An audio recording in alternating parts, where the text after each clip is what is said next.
وَهُمْ مِنْ فَزَعٍ يَوْمَئِذٍ آمِنُونَ، پھر وہ امان میں ہوگا عذاب سے.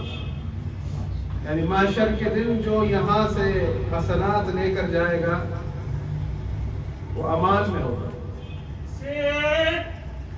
ایک صلوات پڑھیں گا محمد اللہم صلی علی محمد وعلی محمد. پھر فرمایا وَمَنْ جَاءَ بِالسَّيِّئَةِ فَكُبَّتْ وُجُوهُهُمُ النَّارُ، پھر جو برائی لے کر آئے گا تو اس کے لیے کوئی سوال و جواب نہیں، بس سیدھا ہے اندھے وہ جہنم. اگر امان ہے تو بھلائی لے کر آنے والے کے لیے. کتنی خوبصورت آیت ہے، انویٹیشن کارڈ ہے کہ خدا متعال تمام انسانوں کو پکار رہا ہے. واللہ یدعو الی دار السلام ویہدی من یشاء الی صراط مستقیم. خدا متعال تمام انسانوں کو دعوت دے رہا ہے کہ میں اللہ تمہیں پکارتا ہوں. کہاں؟ دار السلام کی طرف. ویہدی من یشاء الی صراط مستقیم، اور وہ جسے چاہتا ہے صراط مستقیم کی طرف ہدایت کرتا ہے. خدا متعال کا بلانا ہے کہ آؤ میں اللہ تمہیں بلاتا ہوں، دعوت دیتا ہوں ایک بہترین جگہ کی، ایک بہترین گھر کی. دار عربی زبان میں کہتے ہیں گھر کو، کہ میں اللہ تمہیں پکار رہا ہوں، دعوت دیتا ہوں. میری دعوت پر اس گھر پہ آنے کے لیے اپنی زندگی کو سنوارو. وہ دار کون سا دار ہے؟ دار السلام یعنی جنت. یہاں انسان دنیا میں کتنی زندگی جئیں گے؟ 60 سال، 70 سال، 80 سال. یہاں پر اس دنیا میں جو شخص آیا ہے اس عرصے کے لیے، اس پوری زندگی میں اللہ رب العالمین اسے ایک انویٹیشن کارڈ دے رہا ہے کہ اس دنیا کے بعد میں تجھے ایک بہترین گھر کے لیے بلاتا ہوں، جس میں نہ موت ہے، جس میں نہ فکر ہے، جس میں نہ پریشانی ہے، جس میں نہ تھکاوٹ ہے، جس میں نہ غم ہے. خوشی ہی خوشی ہے، نعمتیں ہی نعمتیں ہیں. اس گھر کی طرف اللہ بلا رہا ہے تمام انسانوں کو، اس دار کی طرف. لیکن اس دار تک پہنچنے کا اللہ رب العالمین نے جو بہترین ذریعہ دیا ہے کہ اس دار تک اگر پہنچو گے تو دنیا میں میں نے ایک دار بنایا ہے جسے دار محمد وآل محمد. کیا بات ہے! یعنی وہ گھر جو زمین پر ہے، اہل بیت، جس کے لیے خداوند متعال نے فرمایا انما یرید اللہ لیذھب عنکم الرجس اہل البیت ویطہرکم تطہیرا. اللہم صلی علی محمد وعلی محمد. کہ یہ وہ گھر ہے، اس گھر میں رہنے والے وہ لوگ ہیں جن کے لیے میرے یہ ارادے میں شامل ہے کہ میں ان سے رجس و ناپاکی کو دور کروں اور انہیں پاک اور مطہر رکھوں، جیسا پاک و مطہر رکھنے کا گھر ہے. دیکھیں اللہ رب العالمین نے ان سے محبت اگر واجب قرار دی ہے کہ ان سے مودت رکھو، ان سے محبت رکھو، یہ اس بات کی ضمانت ہے کہ یہ وہ لوگ ہیں جن سے اللہ محبت اور مودت رکھنے کا حکم دے رہا ہے. یہ یقیناً معصوم لوگ ہیں، کیونکہ اللہ کبھی بھی گناہ گاروں سے مودت کا حکم نہیں دیتا. کیونکہ جب مودت کا حکم ملتا ہے تو یہ محبت سے بہت آگے درجہ ہے. کہ اس درجے کو سمجھنے کے لیے کہ بہت وقت درکار ہے انسان اگر اس پر بات کرے. ہم یہ سمجھتے ہیں کہ اس گھر کی بات کرنے سے، اس گھر کا ذکر کرنے سے، اس گھر کا ذکر سننے سے شاید ہماری ذمہ داری پوری ہو جاتی ہے، لیکن ہماری ذمہ داری پوری نہیں ہوتی. ہم سمجھتے ہیں کہ مجلس میں چلے گئے، مجلس سن لی، جلوس میں چلے گئے، شاید ہماری ذمہ داری ختم ہو گئی، اجر مودت ادا ہو گیا، ہم نے اپنی ذمہ داری ادا کر دی، جیسا اجر مودت ادا کرنے کا حق تھا ویسا حق ادا کر دیا. نہیں، بلکہ اللہ رب العالمین اس قدر بڑی بات کر رہا ہے کہ اگر آپ سنیں، اس پر غور و فکر کریں کہ اللہ آپ سے کیا چاہتا ہے. کہ یہ آج ہم یہاں پر دنیا میں رہنے والے تمام مومنین کے لیے یہ آیت ایک نمونہ ہے، اس پر عمل بہت ضروری ہے۔ خداوند متعال تمام انسان، تمام مومنین، ان سے یہ کہہ رہا ہے، سورہ کہف کی آیت نمبر 28 ہے، وَاصْبِرْ نَفْسَكَ مَعَ الَّذِينَ يَدْعُونَ رَبَّهُمْ، اس کے ساتھ صبر کر جو صبح و شام اپنے رب کی خوشنودی چاہتے ہیں، اپنے پروردگار کی خوشنودی کے طالب ہیں۔ یدعون ربهم بالغداۃ والعشی یریدون وجہہ ولا تعد عیناک عنہم، انہوں نے صبر کیا ہے، اپنے رب کی رضا چاہتے ہیں، اپنے رب کی رضا کے سوا کچھ نہیں چاہتے، شب و روز صبح و شام اپنے رب کی خوشنودی کے طالب ہیں۔ انہوں نے صبر کیا، تو بھی ان کے ساتھ صبر کر۔ یریدون وجہہ، وہ اگر چاہتے ہیں تو وہ چاہتے ہیں کہ اللہ ہی کی مرضی چاہتے ہیں، اللہ ہی کی رضا چاہتے ہیں۔ وَلَا تَعْدُ عَيْنَاكَ عَنْهُمْ، خبردار اپنی آنکھیں بھی ان سے مت ہٹائیے۔ ترید زینت الحیات الدنیا، ایسا نہ ہو کہ تو دنیا کی زینتوں میں گم ہو جائے۔ اللہ رب العالمین کہہ رہا ہے جس نے صبر کیا ہے، جو میری رضا چاہتا ہے، تو بھی اس کے ساتھ صبر کر، اپنی آنکھیں بھی اس سے دور نہ ہٹانا۔ ایسا نہ ہو دنیا کی رنگینیوں میں گم ہو جائے۔ پھر خداوند متعال فرماتا ہے وَلَا تُطِعْ مَنْ أَغْفَلْنَا قَلْبُهُ عَنْ ذِكْرِنَا وَاتَّبَعَ هَوَاهُ وَكَانَ أَمْرُهُ فُرُطًا، خبردار کبھی کسی ایسے کی اطاعت نہ کرنا جس کا قلب ذکر خدا سے خالی ہو۔ وَاتَّبَعَ هَوَاهُ وَكَانَ أَمْرُهُ فُرُطًا، کسی ایسے کی اطاعت نہ کرنا جو اپنی ہوا کا پیروکار ہے، اپنی خواہشوں کا پیروکار ہے۔ اللہ رب العالمین ایک کرائٹیریا دے رہا ہے زندگی کا کہ انہوں نے صبر کیا ہے، تو بھی صبر کر، ایسا اپنی آنکھیں جما لے ان کی طرف، ایسی نظر ان کی طرف جما لے کہ تجھے اور کچھ نظر نہ آئے ان کے سوا۔ اگر جیے تو ان کے لیے جیے، اگر بات کرے تو ان کی بات کرے۔ محمد والے محمد صلوات۔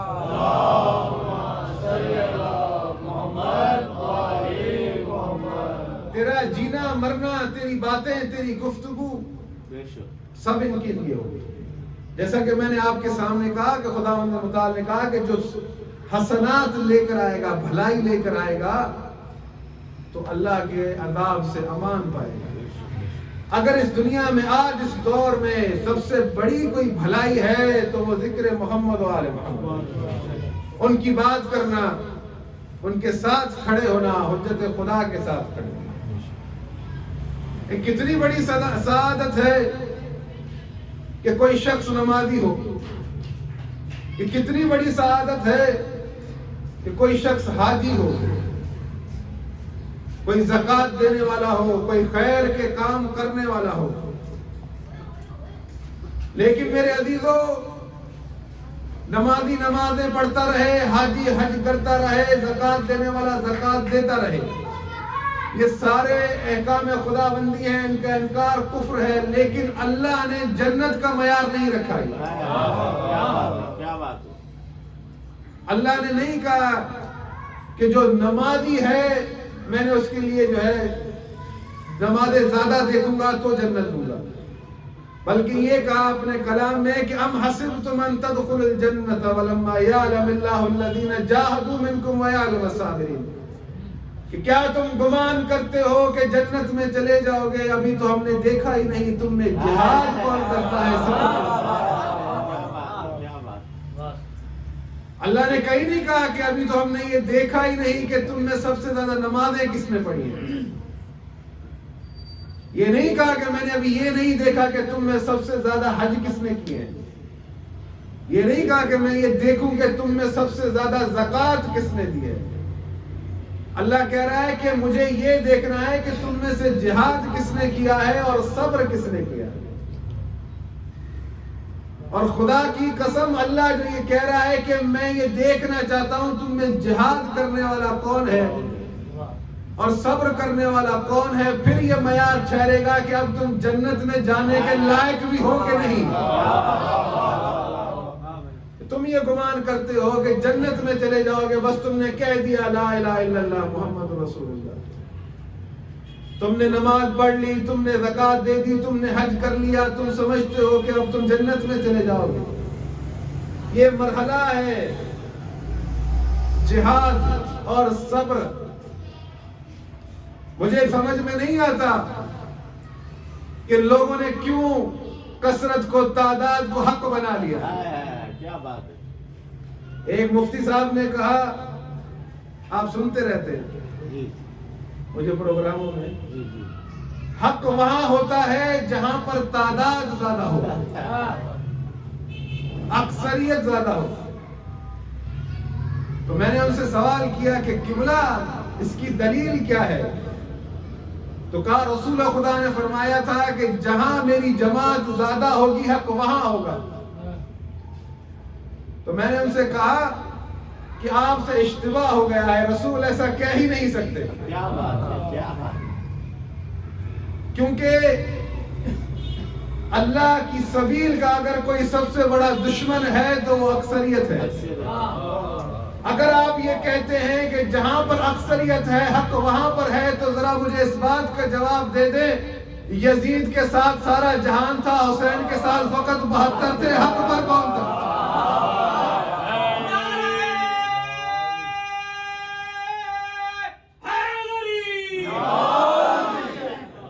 یعنی 9 لاکھ فوج کا ہونا حق نہیں ہے، تعداد کا زیادہ ہونا حق نہیں ہے، حکومت کا ہونا حق نہیں ہے۔ حق ہے تو حسین ہے، حق ہے تو علی ہے، بے شک بے شک۔ حق ہے تو حسن مجتبیٰ ہے۔ توجہ دار محترم، ایک صلوات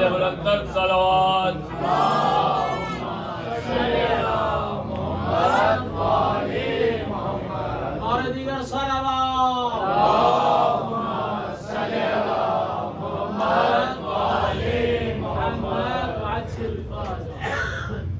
حق اگر ہے تو حسین ہے، صبر اگر ہے تو حسین ہے۔ یا آج یہ مسلمان، اکثریت مسلمان نمازیں پڑھتی ہے، روزے رکھتی ہے، رمضان کے مہینوں میں تراویحاں پڑھتے ہیں، حج کے مہینے میں حج کرتے ہیں، قربانی کے مہینے میں قربانی کرتے ہیں۔ خدا کی قسم اگر حسین گھر سے نہ نکلتے تو نہ حج رہتا، نہ مسجدیں رہتی، نہ قربانیاں رہتی، نہ منڈیاں سجتی، کچھ بھی باقی نہ رہتا۔ خدا کی قسم حتی لا الہ الا اللہ نہ ہوتا، کیونکہ لا الہ الا اللہ کو اگر کوئی بچانے والا ہے تو وہ امام حسین ہے۔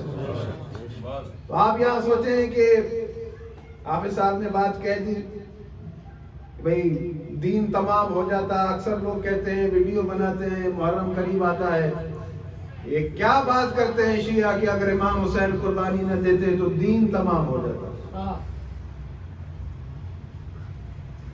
خدا کی قسم اس قدر امام حسین عظیم ہے، اس قدر کربلا عظیم ہے کہ کربلا کی کہانی کا ذکر خود خدا نے پہلے اپنے کلام میں کر دیا۔ پڑھ کر دیکھیے گا یہ آیت سورہ حج کے اندر، آیت نمبر 40، الذین اخرجوا من دیارہم آجا، یہ نسبت بھی ہے 28 رجب کی، اس لیے آپ کے سامنے پڑھ رہا ہوں۔ الذین اخرجوا من دیارہم بغیر حق الا ان یقولوا ربنا اللہ، کہ جو اپنے گھروں سے نکالے گئے، اپنے دیاروں سے نکالے گئے بغیر کسی حق کے، بغیر کسی جرم کے، الا ان یقولوا ربنا اللہ، سوائے یہ کہ ان کا یہ قصور تھا کہ وہ کہتے تھے ہمارا رب فقط اللہ ہے۔ کیا بات ہے، نعرہ حیدری۔ ان کا قصور یہ تھا کہ وہ جو آیت میں نے پہلے پڑھی کہ وہ فقط اور فقط رضا خدا چاہتا ہے، وہ جاہلوں کے آگے جھکتے نہیں، وہ جاہلیت کے آگے جھکتے نہیں، وہ باطل کے آگے جھکتے نہیں۔ خداوند متعال نے فرمایا جو نکالے گئے من دیارہم بغیر حق الا ان یقولوا ربنا اللہ. پھر فرماتا ہے ولولا دفع اللہ الناس بعضهم ببعض لہدمت صوامع وبیع وصلوات. اگر اللہ لوگوں سے اس کو دور نہ کرتا اس مشکل کو تو نہ یہودیوں کے عبادت خانے بچتے نہ عیسائیوں کے گرجا گھر بچتے کیا بات نہ مسلمانوں کی مسجدیں بچتی جن میں اللہ کا بہت زیادہ ذکر کیا جاتا ہے. وَمَسَاجِدُ يُذْكَرُ فِيهَا اسْمُ اللَّهِ كَثِيرًا. وہ مسجدیں سخت ویران ہو جاتی جن میں اللہ کا ذکر کیا جاتا ہے.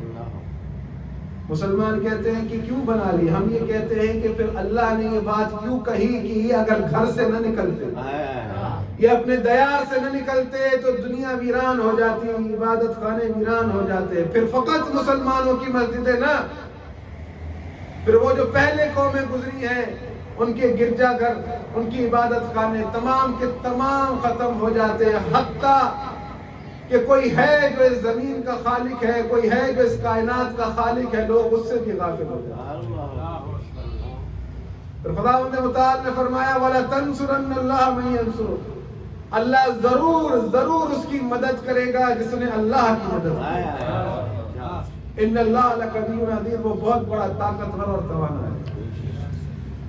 خدا کی قسم ان حکومتوں نے جس قدر ذکر حسین کو دبانا چاہا جس قدر کوششیں کی جس قدر توانائی لگائی کہ ذکر حسین کو چھپایا جائے. حسین گھر سے نکل کر اللہ کی مدد کے لیے کربلا میں آئے. حسین نے اللہ کی مدد کی. قیامت تک اللہ حسین کی مدد کرے.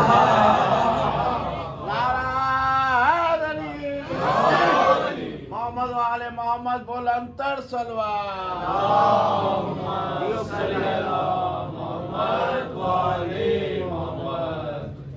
اللہ نے کا وعدہ ہے یہ جس نے میری مدد کی ہے میں اللہ اس کی ہرگز ضرور مدد کروں گا. ضرور مدد کروں گا. آج یہ ثمر ہے کہ اللہ نے ایسی مدد کی ہے حسین کی کہ ممبر پر اگر کسی بچے چھوٹے کو بھی لا کر بٹھا دو زیادہ کچھ نہ کہے فقط اتنا کہے کہ ہائے سکینہ کی بالیاں. اتنا کہہ دے کہ ہائے زینب کی چادر تو مومنین کی آنکھوں سے آنسو آ جاتے ہیں. کوئی بڑے مصائب پڑھنے کی ضرورت نہیں. یہ معجزہ حسینی ہے. جو نتیجہ ہے جو حسین نے اللہ کی مدد کی ہے تو اللہ حسین کی مدد کرتا ہے. آپ کی توجہ ہے. امام حسین نے پورا کنبہ دیا مدد کے لیے لے کر آئے. امام حسین نے اللہ کی مدد کی. کربلا کے بعد قیامت تک اللہ نے امام حسین کی مدد کی اور وہ وسیلہ مدد کا کون سا تھا؟ سیدہ زینب صلی اللہ علیہ وسلم. حسین نے دین بچایا. بی بی زینب نے دنیا کو بتایا کہ حسین ہی تھا جس نے دین بچایا. مسلمان کہتے ہیں کہ یہ آیت ان لوگوں کے لیے اتری ہے جنہوں نے ہجرت کی حبشہ کی طرف گئے. آپ کی توجہ ہے میں بات پہنچا. یہ آیت ان کے لیے اتری ہے جو ہجرت کر کے گئے. اگر یہ ہجرت نہ کرتے تو مسلمانوں کی مسجدیں یہودیوں کے عبادت خانے عیسائیوں کے گرجا گھر سب ختم ہو جاتے. مسلمانوں نے ہجرت جب کی تھی پورے روئے زمین پر مسلمانوں کی اس وقت کوئی مسجد نہ تھی. پہلی مسجد مدینہ میں مسجد قباء بنی ہے. اللہ کہہ رہا ہے مسجدیں ویران ہو جاتی. ابھی مسجدیں بنی ہی نہیں تو ویران کیسے ہو گئی؟ تو یہ قرآن کی تعبیر بھی تو وہی بتائیں گے نا جو اس کا ظاہر بھی جانتے ہیں باتوں کو. امام باقر علیہ السلام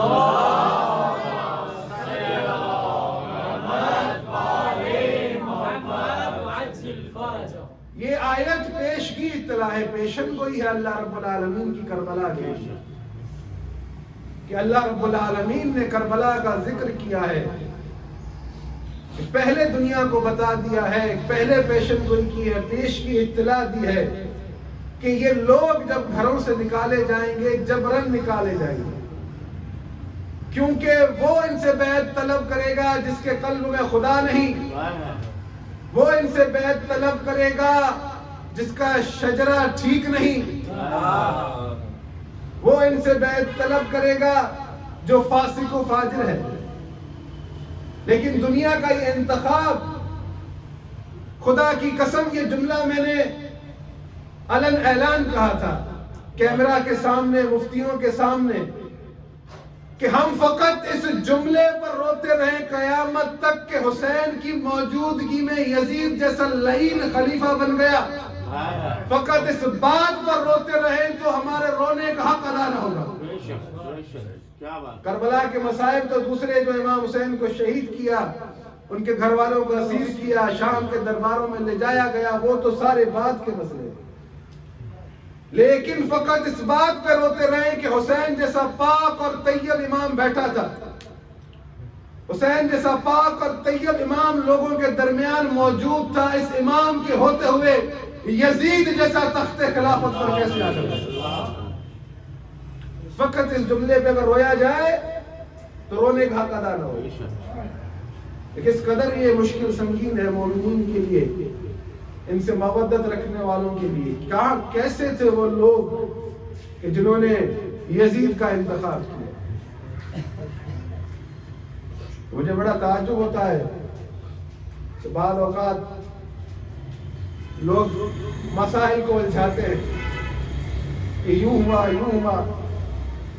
یہ شرائط، وہ شرائط، اس طرح فلاں، ساری شرائطوں کو آپ چھوڑیں، رسول خدا کی وصیت پر عمل کریں۔ رسول خدا نے کہا تھا کہ میں تم میں اپنے اہل بیت اور قرآن چھوڑے جا رہا ہوں، اگر تم ان سے متمسک رہو گے تو گمراہ نہ ہوگے۔ خدا کی قسم، اسی حدیث کو لیتے ہوئے لوگ اگر عمل کرتے تو کبھی بھی یزید جیسا آ کر تخت پر نہ بیٹھتا، کبھی بھی مروان جیسا آ کر تخت پر نہ بیٹھتا، آل مروان آ کر تخت پر نہ بیٹھتے، ظالم لوگ آ کر تخت پر نہ بیٹھتے، یہ امت گمراہ نہ ہوتی، یہ تفرقے نہ بنتے۔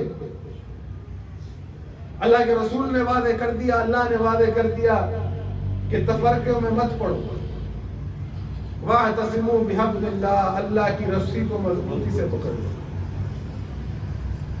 اللہ رب العالمین اگر کہہ رہا ہے کہ میری رسی کو مضبوطی سے پکڑ لو، تو اس اللہ سے تم پوچھو کہ یہ تیری رسی کون سی رسی ہے؟ یہ رسی کون سی رسی ہے جو اللہ تک پہنچاتی ہے؟ تو اللہ کے رسول نے اگر کسی اور کا کہا ہوتا تو آپ اس کی پیروی کرتے۔ اللہ کے رسول سے بڑھ کر قرآن کی تفسیر کرنے والا کون ہے کہ اللہ کے رسول تمہیں راہ دکھا رہے ہیں، تمہیں اس بات کی ضمانت دے رہے ہیں کہ میں محمد ضمانت دیتا ہوں، خدا کی قسم اگر قرآن اور اہل بیت کے ساتھ رہو گے، مجھ محمد کی ضمانت ہے کبھی گمراہ نہ آواز بلند تر صلوات۔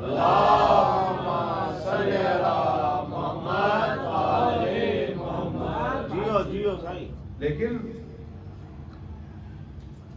یہ گھر جو دارالسلام تک پہنچاتا ہے، جو دارالسلام تک پہنچنے کا ذریعہ ہے،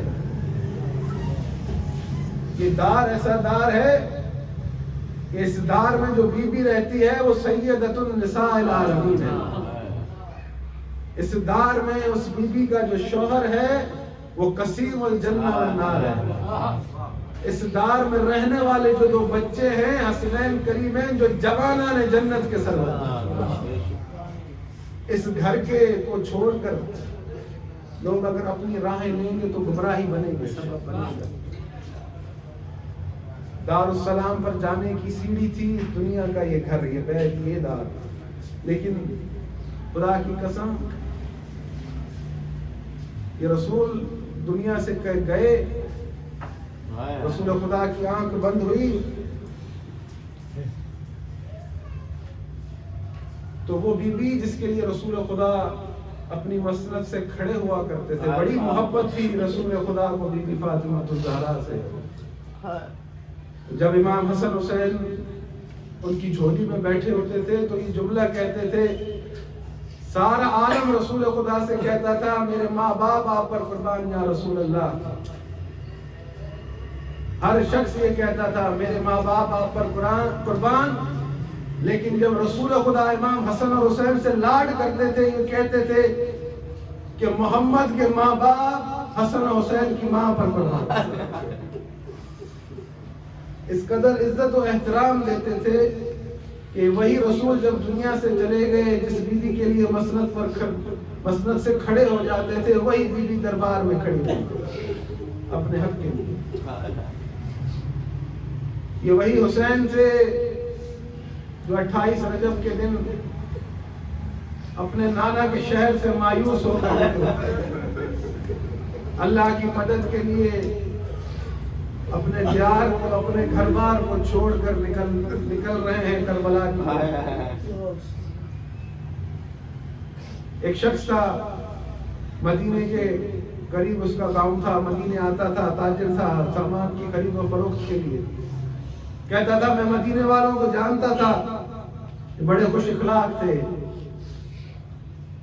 لیکن 28 سفر کا دن تھا, میں مدینے میں آیا, میں نے لوگوں کی بڑی عجیب کیفیت دیکھی کہ سارے لوگ ان کے بال بکھرے تھے, گریبان چاک تھے. میں نے پوچھا کہ آج ایسا کیا ہے کہ تم مدینے والے پریشان ہو اتنا؟ انہوں نے کہا کہ کیا بتائیں کہ اس مدینے کا جو والی تھا محمد مصطفیٰ کا نواسا آج مدینہ چھوڑ کر جاتا ہے. تو میں نے سوچا کہ میں دیکھوں یہ کس طرح سے مدینہ چھوڑ کر جا رہے ہیں. تو میں کھڑا ہو گیا, میں نے دیکھا کہ ایک طویل الاقامت, ایک قد بلند شخص جس نے دروازے کے آگے کناتے لگا دی, پردے لگا دی. تو میں نے کسی سے پوچھا یہ خوبصورت نوجوان کون ہے؟ تو مجھے بتایا گیا کہ حسین کا زور بازو اور عباس سے رابطہ.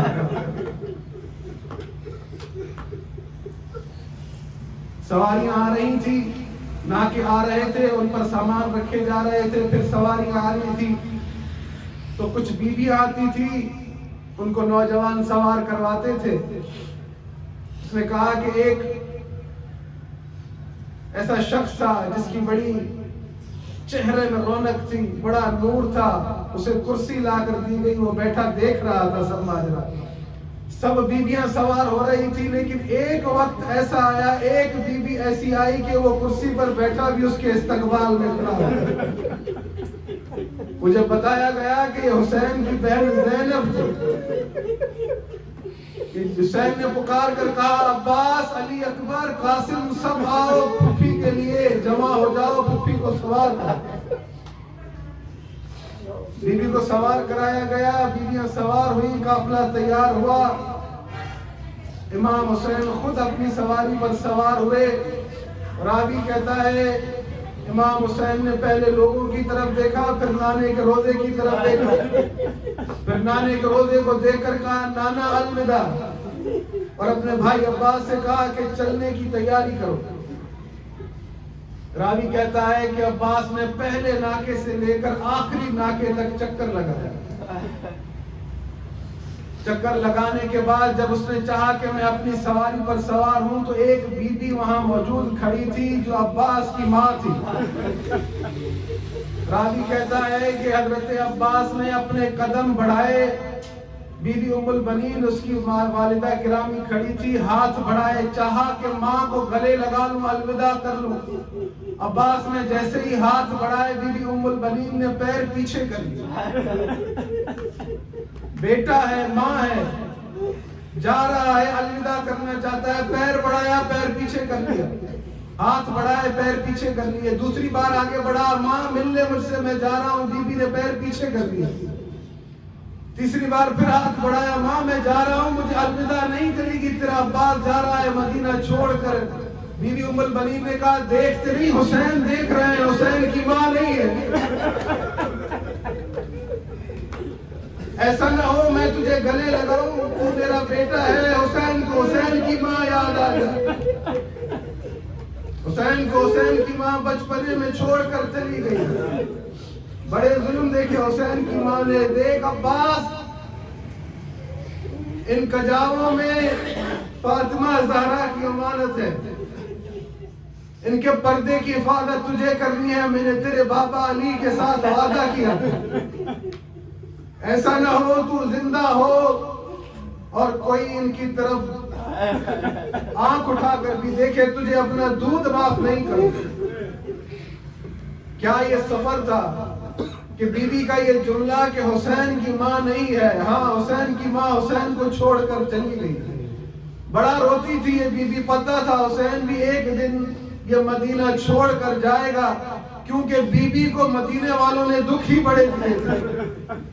یہ بی بی جب روتی تھی تو مدینے کے شیخ آتے تھے, کہتے تھے علی سے, علی بی بی سے کہو یا دن کو رویا کرے یا رات کو رویا کرے, ہم سو نہیں پاتے. مولا علی نے کہا بی بی سیدہ زہرا سے, مدینے والے کہتے ہیں یا بی بی دن کو رویا کر یا رات کو رویا کر. تو بی بی نے کہا ان سے کہو کہ میں زیادہ دیر کی مہمان نہیں ہوں, چند گھڑیوں کی مہمان ہوں, یہ چند دنوں بعد فاطمہ کی آواز نہیں سنیں گے. بی بی جب روتی تھی سارا مدینہ سنتا تھا. کیا وجہ تھی کہ بی بی جب روتی تھی سارا مدینہ سنتا تھا؟ ایک بہت بڑے عالم لکھتے ہیں کہ جب بی بی زہرا روتی تھی تو بی بی کو دیکھ کر حسن حسین روتے تھے. جب حسن حسین روتے تھے تو علی روتے تھے. جب علی روتے تھے تو در و دیوار مدینے کے روتے تھے. جب یہ روتے تھے تو آسمان کے فرشتے روتے تھے. سب کا لہجہ زہرا والا ہو جاتا. سارا مدینہ بی بی زہرا کے لہجے میں گریا سنتا.